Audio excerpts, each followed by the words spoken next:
Convocation devant la justice. Avant-hier, la presse a relaté qu'Awa Baba Thiam avait été déféré au parquet après son face-à-face avec les enquêteurs. Une proche de l'assistante du directeur général de la CNAR Assurance dément et donne sa version des faits. Elle rapporte que c'est la femme de ménage d'Awa Baba Thiam qui avait été arrêtée par les forces de l'ordre. 24 heures après sa disparition, la jeune femme revient voir sa patronne et lui révèle qu'elle était entre les mains de la police pour avoir insulté Salah Sow par téléphone. Choquée par cette maladresse, Awa Baba Thiam hausse le ton et rappelle à l'ordre la ménagère adolescente. Face à cette réaction inattendue de la part de sa patronne, l'adolescente brise des verres et tente de se suicider de peur d'être renvoyée. C'est ainsi, explique-t-elle, qu'Awa Baba a conduit la jeune femme à la gendarmerie. Cependant, rattrapée par la culpabilité, elle retourne à la gendarmerie le lendemain pour chercher sa petite protégée. Sur les lieux, on lui fait savoir que le procureur aimerait la rencontrer. C'est ce qui justifie la présence d'Awa Baba Thiam au palais de justice, renseigne une source proche de la concernée. Ce que Serigne Muntaka recommande à Cheikh Bara Ndiaye. Quelques jours après sa libération de prison, Cheikh Bara Ndiaye a fait une apparition publique ce jeudi à Touba. Le chroniqueur de Walf TV a été reçu par le calife général des Mourides, a appris notre source. Serigne Muntaka Mbacké a recommandé à son visiteur d'être au service de Khadim Rassoul. Cheikh Bara Ndiaye était accompagné des membres de sa famille. Il poursuit sa visite auprès des chefs religieux de Touba. L'ancien détenu va rendre visite à Serigne Abdou Samad Mbak Souaïbou.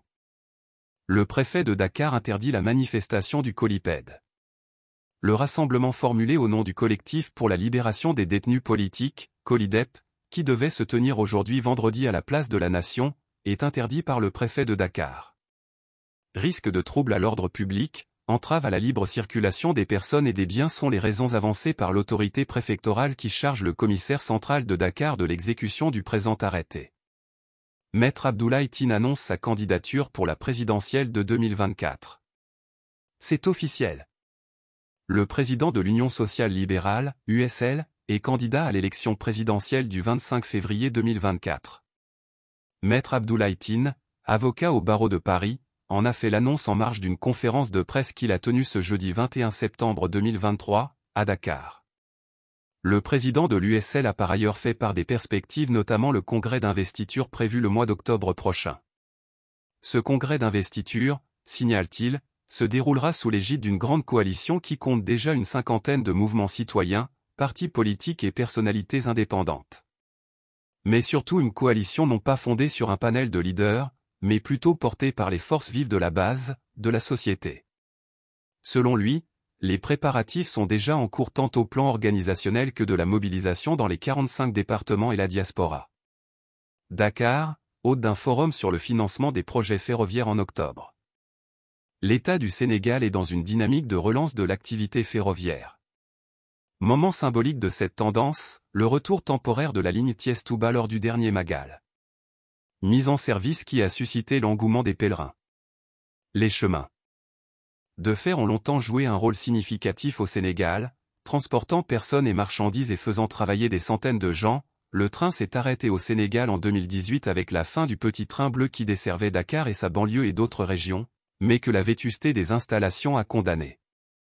C'est justement pour pallier ce déficit d'infrastructures que la Société nationale Les chemins de fer du Sénégal, CFS, organise, du 19 au 21 octobre 2023, un forum pour promouvoir la relance effective et le financement des chemins de fer en Afrique.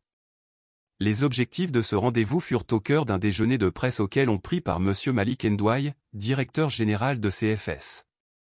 Mayacine Camara, président du conseil d'administration de CFS et Aubin Sagna, secrétaire général au ministère des Transports terrestres.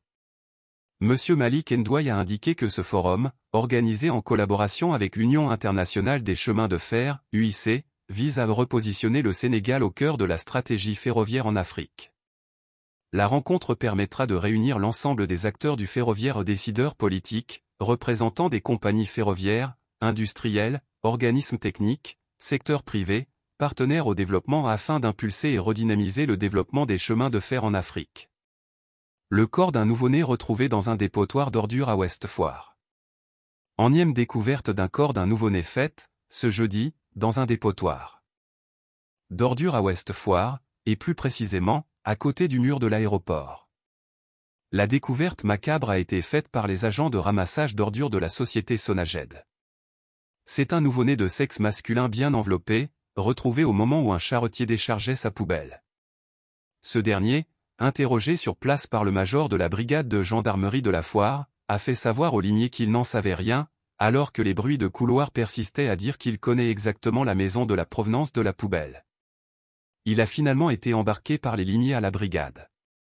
Le délégué de quartier de West-Foire et la députée de la localité, Aminata Dieng, exhorte les autorités à régler définitivement cette question récurrente de bébés qui sont découverts dans les dépotoirs.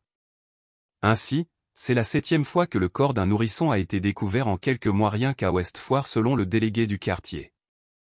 La CREI supprimée, que devient ces magistrats et greffiers? Remplacés par le pôle judiciaire financier, la Cour de répression de l'enrichissement illicite, CREI, n'existe plus.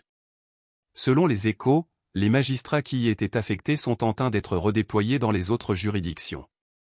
Le journal souligne que les 4 magistrats qui étaient au niveau de la commission d'instruction, le procureur spécial et son substitut, de même que les juges de siège, sont en train d'être ventilés dans les différentes juridictions de droit commun.